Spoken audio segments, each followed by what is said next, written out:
Welcome to லவ்குரு channel. நான் உங்கள் marriage and relationship coach லவ்குரு பேசுகிறேன். ரொம்ப நாளாக கேர்ள்ஸ் எப்படி ஹையர் வேல்யூ ஆகணும்னு சொல்லி என்கிட்ட கேட்டுக்கிட்டே இருந்தீங்க. அதை பற்றி வீடியோ போட சொல்லி கமெண்ட்டில் மென்ஷன் பண்ணிக்கிட்டே இருந்தீங்க. நான் முதல்ல இன்னும் உங்களுக்கு வேல்யூனா என்னென்னு கிளியராக கூட எக்ஸ்பிளைன் பண்ணல, பட் நிறைய கேர்ள்ஸ் கேட்டே இருந்தீங்க. ஸோ உங்களுக்காக முன்னாடி ஒரே ஒரு வீடியோ மட்டும் போடலான்னு இருக்கேன், எப்படி ஹையர் வேல்யூ ஆகிறது. கேர்ள்ஸ், அதுக்கு முன்னாடி நிறைய வீடியோஸ் போட்டேன், ஸ்டில் நம்ம சேனலோட சப்ஸ்கிரைபர் ரேஞ்சு கூடவே இல்லை. ஸோ ஃபஸ்ட்டு நீங்கள் என்ன பண்ணுறீங்க அப்படின்னா, உங்களுடைய மம்மி, மாமியார், குழந்தையால், தோழி இந்த மாதிரி எல்லாத்தையும் நம்ம சேனலில் சஜஸ்ட் பண்ணி சப்ஸ்கிரைப் பண்ண சொல்லுங்கள். மம்மி மாமியாருக்கெலாம் எப்படா சஜஸ்ட் பண்ணுறதுன்னு கேட்டிங்க அப்படின்னா, மம்மி மாமியாரும் பெண் தானே, அவங்களுக்கும் ரிலேஷன்ஷிப் இஷ்யூ இருக்கும். கண்டிப்பாக சஜஸ்ட் பண்ணி சப்ஸ்கிரைப் பண்ண சொல்லுங்கள். எங்கள் மம்மிக்கே நான் தான் ரிலேஷன்ஷிப்பில் ஐடியா கொடுத்துக்கிட்டு இருக்கேன். மம்மி மாமியார் கூட ஓகே, பட் குழந்தைய கூடலாம் கொலா சண்டை போட்டு வச்சுருக்கேன், அவட்டெல்லாம் எப்படா சேனலை சஜஸ்ட் பண்ணி சப்ஸ்கிரைப் பண்ண சொல்கிறதுன்னு கேட்டிங்க அப்படின்னா, எனக்காக உங்களோட கொலா சண்டையை ஒதுக்கி வச்சுட்டு அவங்ககிட்ட நம்ம சேனலை சஜஸ்ட் பண்ணி சப்ஸ்கிரைப் பண்ண சொல்லுங்கள். ஃபைன், டாப்பிக்கில் போவோம். கேர்ள்ஸ், தெரிஞ்சுக்கோங்க, நிறையா வேல்யூஸ் இருக்குது, பட் இருக்கிறதுலே மோஸ்ட் இம்பார்ட்டன்ட் வேல்யூ என்ன தெரியுமா? ஃபேம். நீங்கள் ஃபேமாக இருந்தீங்க அப்படின்னா எல்லோரும் உங்கள் மேலே பைத்தியக்காரத்தனமாக அட்ராக்ட் ஆவாங்க. இட்ஸ் இன்சைன். நீங்கள் எவ்வளோ அகலியாக இருந்தாலும் சரி, நீங்கள் எவ்வளோ போராக இருந்தாலும் சரி, எல்லோரும் உங்களை லவ் பண்ணுவாங்க. எல்லா பசங்களும் உங்கள் மேலே அட்ராக்டாக இருப்பாங்க. It's insane. அவ்வளோ பவர்ஃபுல் ஃபேம். ஃபைன், ஏன் ஃபேம் இவ்வளோ பவர்ஃபுல்லாக இருக்குது? அதுக்கு 2 ரீசன்.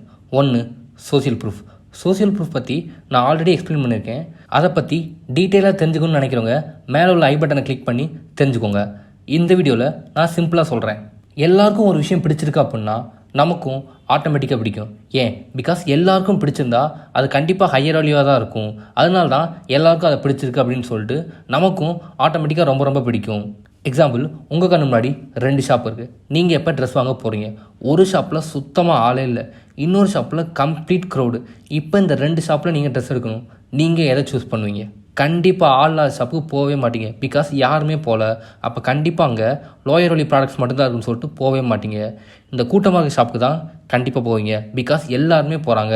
அப்போ அங்கே தான் ஹையர் வேல்யூ ப்ராடக்ட்ஸ் இருக்குதுன்னு சொல்லிட்டு நீங்களும் ஆட்டோமேட்டிக்காக வாங்க போவீங்க. இதுதான் சோசியல் ப்ரூஃப். எல்லாருக்கும் ஒரு விஷயம் பிடிச்சிருக்கு அப்படின்னா நமக்கும் ஆட்டோமேட்டிக்காக பிடிக்கும். பிகாஸ் எல்லாருக்கும் பிடிச்சிருக்குன்னா அதுதான் ஹையர் வேல்யூ நினச்சிட்டு நமக்கும் ஆட்டோமேட்டிக்காக பிடிக்க ஆரம்பிக்கும். Second reason, competition, anxiety. இப்போ நீங்கள் 2 காம்படிஷனில் கலந்துக்கிறீங்க. ஒரு காம்படிஷனில் யாருமே கலந்துக்கல, நீங்கள் மட்டும்தான். இன்னொரு காம்படிஷனில் 10 பேர் கலந்துக்கிட்டாங்க. இப்போ எந்த காம்படிஷனில் உங்களுக்கு அதிக இன்ட்ரெஸ்ட் இருக்கும்? இந்த ஆளே இல்லாத காம்படிஷனில் உங்களுக்கு இன்ட்ரெஸ்ட் இருக்காது, பிகாஸ் அது ரொம்ப ஈஸி, அதில் ஒன்றுமே உங்களுக்கு இருக்காது. இன்னொரு கூட்டமாக இருக்காங்கல்ல, நிறைய பேர் கலந்துக்கிட்ட காம்படிஷன் இருக்குல்ல, அந்த காம்படிஷனில் நீங்கள் என்ன நினைப்பீங்கன்னா, இது ரொம்ப கஷ்டமாக இருக்குது, இந்த எல்லா பீப்புளையும் மீறி எப்படியாவது அந்த ப்ரைஸ் எடுக்கணும்னு சொல்லிட்டு நமக்குள்ளே ஒரு வெறி இருக்கும். அதுதான் அட்ராக்ஷனை க்ரியேட் பண்ணும். பிகாஸ் நிறைய பீப்புள் வந்து நம்ம காம்படிஷனாக இருக்காங்க, அவங்கள மீறி எப்படியாவது எடுக்கணும்னு நமக்கு வெறி இருக்கும். அதுதான் அட்ராக்ஷன். அதே தான் என் கண்ணு முன்னாடி இப்போ 2 பொண்ணுங்க இருக்காங்க. ஒரு பொண்ணு ஃபேம் கிடையாது, இன்னொரு பொண்ணு கம்ப்ளீட்டாக பெரிய ஃபேம். இப்போ இந்த ஃபேம் இல்லாத பொண்ணை போய் நான் லவ் பண்ண வைக்கணும்னா ஈஸி, பிகாஸ் எனக்கு காம்படிஷன் கிடையவே கிடையாது, அது ரொம்ப ஈஸியாக, எனக்கு அவள் மேலே பெரிய அட்ராக்ஷனே இருக்காது.